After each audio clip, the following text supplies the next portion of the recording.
Good morning students, मैं Lokesh Saini BSc second year की chemistry classes में आपका स्वागत करता हूं। आज से हम बात स्टार्ट करने जा रहे हैं फिनोल्स की। हमने पिछले लेक्चर्स में अल्कोहल की बात की थी, लेकिन अब हम बात करेंगे आज से फिनोल की। ये हमारा फिनोल के लिए फर्स्ट लेक्चर है, ठीक है। तो हमारे पास जो यूनिट का नाम है वो है फिनोल। क्या? फिनोल।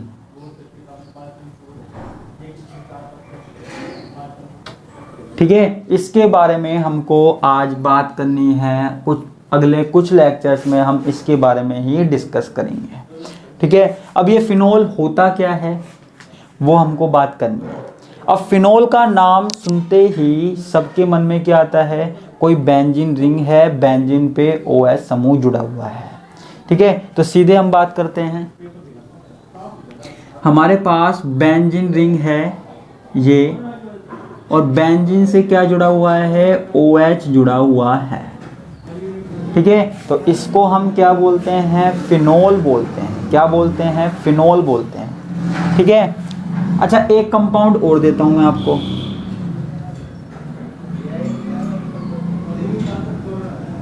यहां देखो, ये OH समूह जुड़ा हुआ है। क्या ये भी फिनोल है? ये फिनोल नहीं है, ध्यान रखना, ये फिनोल नहीं है। फिनोल होने के लिए क्या कंडीशन है? फिनोल होने के लिए कंडीशन है कि बेंजीन वलय से सीधा OH ग्रुप जुड़ा हुआ हो। OH ग्रुप जो है ना, वो बेंजीन वलय से सीधा जुड़ा हुआ हो, बेंजीन रिंग से सीधा अटैच हो, ठीक है। तो फिनोल के लिए वो कंडीशन है हमारे पास।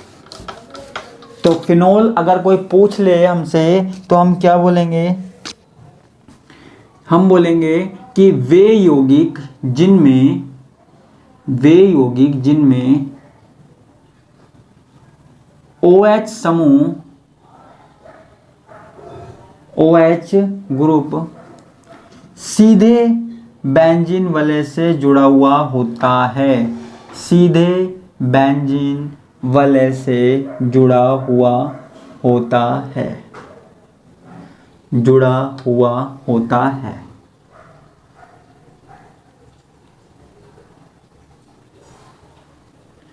फिनोल कहलाते हैं, ठीक है। क्या कहलाते हैं? फिनोल कहलाते हैं। बस एक कंडीशन चाहिए, बेंजीन वलय है, बेंजीन वलय से OH ग्रुप जुड़ा हुआ होना चाहिए, ठीक है। बस इतनी सी बात होनी चाहिए, और चाहे कुछ भी जुड़ा हो, है ना। तो बेंजीन वलय से OH ग्रुप जुड़ा हुआ होना चाहिए। इस तरीके से जुड़ा हो सकता है, 2 OH ग्रुप जुड़े हुए हो सकते हैं, 3 OH ग्रुप जुड़े हुए हो सकते हैं, कोई दिक्कत नहीं है।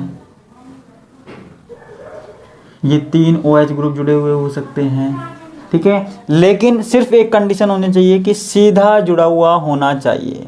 क्या? सीधा जुड़ा हुआ होना चाहिए और कुछ नहीं, ठीक है। अब देखो यहां पे मैं थोड़ा सा मिटा देता हूं, कहां गया? ये रहा।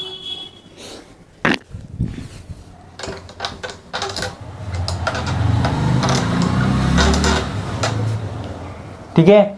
अब हम क्या करते हैं? जो फिनोल है उनका वर्गीकरण करते हैं। उनका क्या करते हैं? वर्गीकरण करते हैं, क्लासिफिकेशन करते हैं। क्लासिफिकेशन कैसे करेंगे? ठीक है, कैसे करेंगे क्लासिफिकेशन? अगर देखो हमारे पास बेंजीन रिंग से केवल एक OH ग्रुप जुड़ा हुआ हो तो इसको हम क्या बोलेंगे? मोनोहाइड्रिक फिनोल, ठीक है। जैसे वहां पे मोनोहाइड्रिक अल्कोहल होता था ना, ऐसे ही यहां पे मोनोहाइड्रिक होता है, ठीक है। क्या होता है? मोनोहाइड्रिक। अगर एक OH ग्रुप जुड़ा हुआ हो तो मोनोहाइड्रिक, ठीक है। अगर हमारे पास 2 OH ग्रुप जुड़े हुए हों, ठीक है, अगर हमारे पास 2 OH ग्रुप जुड़े हुए हों तो इसको डाइहाइड्रिक। अभी इनका नामकरण करेंगे हम। 3 ग्रुप जुड़े हुए हो तो ट्राइहाइड्रिक, ठीक है। तो इस तरीके से हम नोमेनक्लेचर कर सकते हैं, है ना, मोनोहाइड्रिक, डाईहाइड्रिक, ट्राईहाइड्रिक। ठीक है, इसको हम मिटा देते हैं, है ना, मोनोहाइड्रिक, डाईहाइड्रिक और 3 अगर जुड़ जाए तो ट्राईहाइड्रिक। क्लियर है?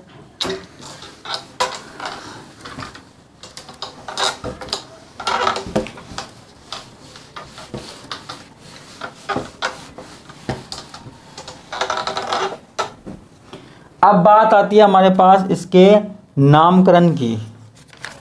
ठीक है, किसके नामकरण की? अब देखो, सबसे पहले हम नामकरण करते हैं मोनोहाइड्रिक फिनोल का। किसका? मोनोहाइड्रिक फिनोल का। ठीक है, मोनोहाइड्रिक फिनोल। देखो, ये हमारे पास एक OH ग्रुप जुड़ा हुआ है, तो इसको तो हम क्या बोलेंगे? फिनोल ही बोलेंगे। कहीं कोई प्रॉब्लम है? कोई प्रॉब्लम नहीं है, इसको तो हम फिनोल ही बोलेंगे। ठीक है, अब अगर हमारे पास ये OH ग्रुप जुड़ा हुआ हो और साथ में हमारे पास कोई प्रतिस्थापी सब्स्टिट्यूएंट जुड़ जाए, तब इसको हम क्या बोलेंगे? ठीक है, तब इसको हम क्या बोलेंगे? इसका देखो, ये जो ग्रुप जुड़ा हुआ है किस पोजीशन पे है? ऑर्थो पर है, तो इसका नाम होता है, कॉमन नेम भी कह सकते हैं, ऑर्थोक्रिसोल। ठीक है, ऑर्थोक्रिसोल इसको हम बोलते हैं। ठीक है, अगर हमारे पास ऐसा ही कोई CH3 समूह यहां जुड़ा हुआ हो, ठीक है, तो इसको हम बोलते हैं मेटाक्रिसोल।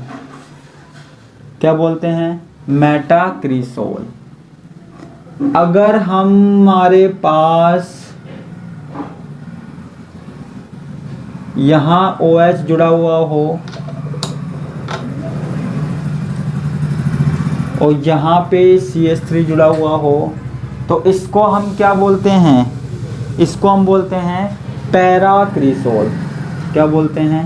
पैराक्रिसोल, है ना।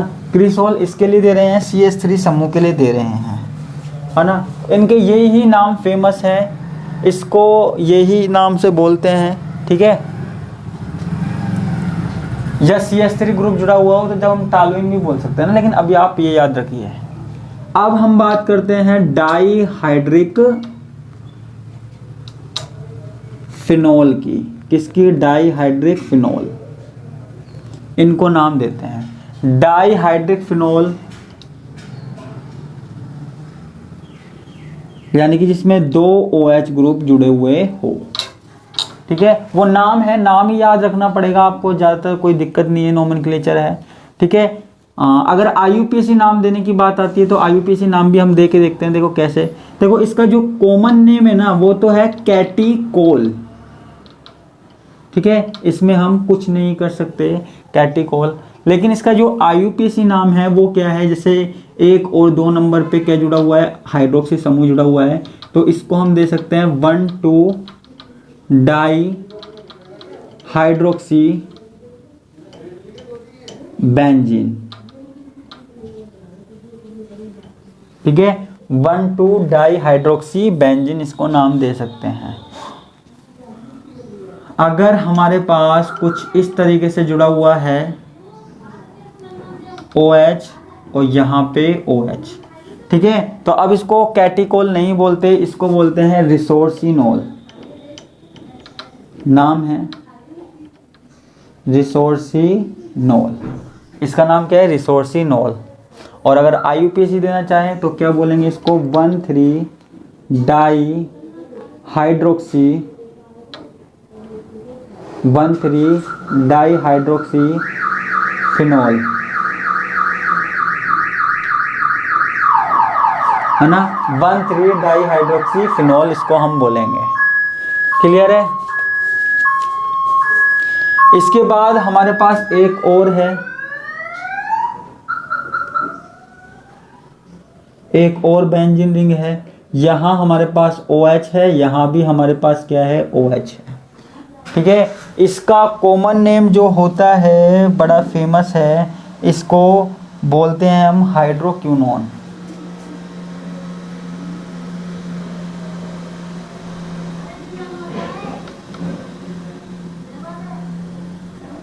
ठीक है, और अगर IUPAC नाम देना है तो इसको क्या बोल देंगे, 1,4-डाईहाइड्रोक्सी। ठीक है, वहां पे 1,3-डाईहाइड्रोक्सी लिखा था, सॉरी वहां पे फिनोल बेंजीन लिख सकते हैं ना, सी बेंजीन। तो यहां पे 1,4-डाईहाइड्रोक्सी बेंजीन। ठीक है, तो 1,4-डाईहाइड्रोक्सी बेंजीन, यहाँ पे 1,3-डाईहाइड्रोक्सी बेंजीन, यहाँ पे 1,2-डाईहाइड्रोक्सी बेंजीन। तो ये नामकरण है, आपको IUPAC नाम देखना है और तो कुछ नहीं देखना। ठीक है, बस इतनी सी बात है। ये किसका नामकरण हो गया, मोनोहाइड्रिक और डाईहाइड्रिक फिनोल का। क्लियर है, इसको हम मिटा देते हैं।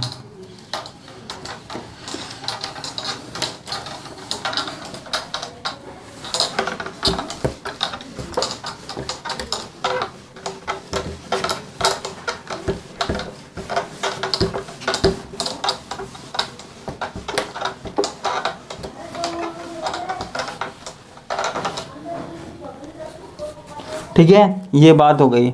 अब अगर हमारे पास ट्राईहाइड्रोक्सी फिनोल आ जाए, ट्राईहाइड्रोक्सी फिनोल आ जाए, फिनोल। ठीक है, तो ट्राईहाइड्रिक से फिनोल में हम देखो IUPAC नाम ही बताएंगे, सीधा IUPAC नाम ही देख लेते हैं।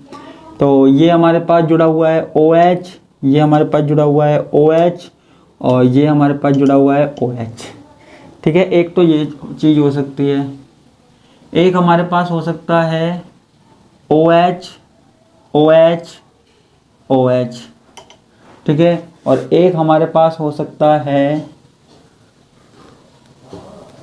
OH OH, और ऐसे भी हो सकता है OH।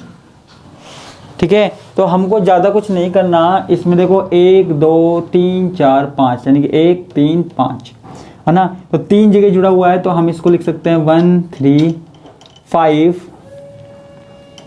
ट्राईहाइड्रोक्सी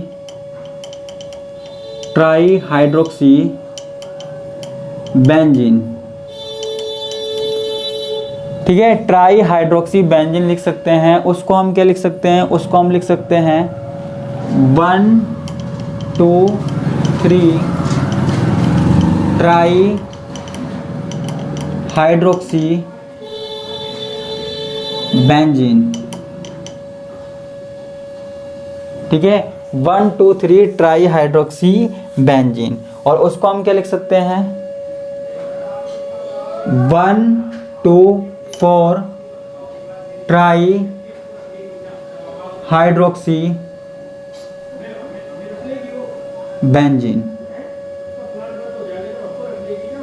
ठीक है, तो इसका नाम क्या हो जाएगा 135 ट्राईहाइड्रोक्सी बेंजीन, इसका क्या हो जाएगा 123 ट्राईहाइड्रोक्सी बेंजीन, और उसका क्या हो जाएगा 124 ट्राईहाइड्रोक्सी बेंजीन।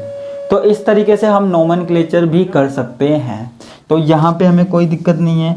इनके कॉमन नेम भी होते हैं, लेकिन हमको यहाँ पे कोई दिक्कत नहीं है, यहाँ पे कॉमन नेम की ज़रूरत है ही नहीं, हमको सिर्फ इतना सा ही देखना है। ठीक है, तो ये हमारे पास क्या हो गया, नोमेनक्लेचर हो गया। आप बस इतने नोमेनक्लेचर याद रख लीजिए, और बाकी अगर कोई सब्स्टिट्यूएंट जुड़ता है तो वो हम जब हम पढ़ेंगे तो वहाँ पे हमको याद रह जाएगा। ठीक है, वहाँ हम देख लेंगे। ठीक है, अभी तो इतने ही ज़रूरी है। तो आज के लिए इतना ही बस, बाकी का हम देखते हैं नेक्स्ट क्लास में। धन्यवाद, नमस्कार, बाय बाय।